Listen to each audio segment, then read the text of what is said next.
بسم اللہ الرحمن الرحیم۔ ریاست کی تشکیل کی بنیادی وجہ یہ ہوتی ہے کہ کسی بھی مخصوص خطے میں بسنے والے لوگ آپس میں مل جل کر اپنی بنیادی ضروریات زندگی کو پورا کر سکیں۔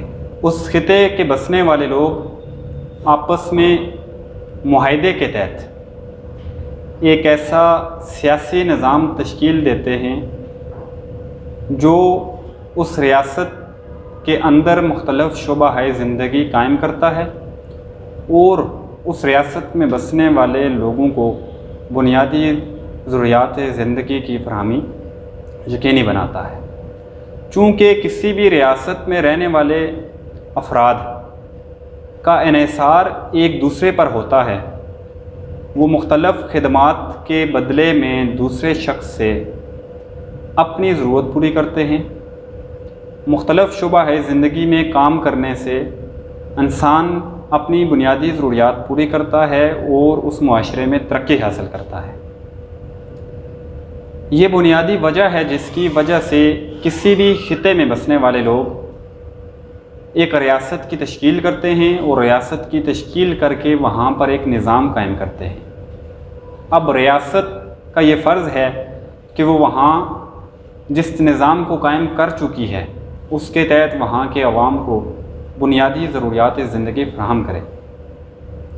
روٹی، کپڑا، مکان، صحت، تعلیم، روزگار اور نکاح کی سہولت، یہ فراہم کرنا کسی بھی ریاست کی بنیادی ذمہ داریاں ہوتی ہیں۔ روٹی، کپڑا، مکان جیسی بنیادی ضروریات زندگی ہمارے ملک کے 60 سے 70% طبقے کو آج بھی میسر نہیں۔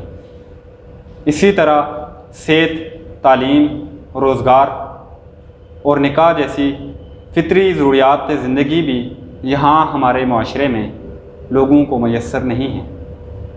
اس کے ساتھ ساتھ ریاست کی یہ ذمہ داری ہوتی ہے کہ وہ ریاست میں بسنے والے شہریوں کو عدل و انصاف فراہم کرے اور ان کو تحفظ بھی دے۔ اب اسی صورتحال میں ہم جب اپنی ریاست کو دیکھتے ہیں تو ہماری یہ ریاست ہمارے یہاں کے بسنے والے شہریوں کو یہی بنیادی ضروریات زندگی اور تحفظ اور عدل و انصاف فراہم کرنے میں پوری طرح سے ناکام ہو چکی ہے۔ اس کی بنیادی وجہ صرف اور صرف یہاں پر قائم کیا گیا وہ نظام ہے جس کی بنیادیں ظلم پر قائم ہیں۔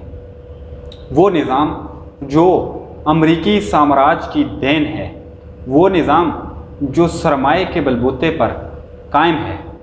یہ نظام یہاں پر اس ملک میں بسنے والے لوگوں کو بنیادی ضروریات زندگی تو فراہم کرنے سے قاصر ہے، دوسری طرف یہ ان کا استحصال اس حد تک کرتا ہے کہ ان لوگوں کو معلوم تک نہیں ہوتا کہ یہ ریاست ان سے اتنی خدمات کے باوجود اس کو استحصال کی چکی میں پیس رہی ہے۔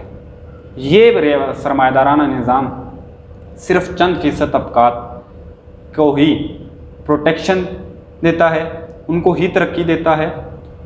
وہی چند فیصد لوگ سیاست پر بھی قابض ہیں، وہی چند فیصد لوگ مذہب پر بھی قابض ہیں، وہی چند فیصد لوگ اس ملک کے قدرتی وسائل اور ساتھ ہی ساتھ ریاست کے جو وسائل ہیں ان پر بھی قابض ہے۔ اب اس نظام کی جو تشکیل ہے وہ سرمایہ دارانہ اصولوں پر ہے، آزاد منڈی کی اصولوں پر ہے۔ اس وجہ سے یہاں کے عوام دن بدن نہ دکھنے والے استحصال کا شکار ہیں۔ اب ایسے میں ہماری ذمہ داری کیا بنتی ہے کہ ہم اپنے اس ملک سے، اس ملک میں بسنے والے انسانوں پر سے اس سرمایہ دارانہ اور سامراجی ظالمانہ نظام کو توڑ کر پھینک دیں۔ اس کے لیے آج اس وقت پاکستان میں موجود یونائٹڈ پاکستان ایک ایسی سیاسی انقلابی جماعت ہے جو یہاں کے نوجوانوں کو اس بات کی دعوت دیتی ہے کہ آپ آئیں، اس پلیٹ فارم سے جڑ کر اپنی صلاحیتوں کو بطور لیڈر استعمال کرتے ہوئے یہاں کی قوم کی تقدیر بدلتے ہوئے عدل و انصاف قائم کر کے اس سرمایہ دارانہ نظام کی جڑوں کو اکھاڑ کر پھینک دیں۔ شکریہ۔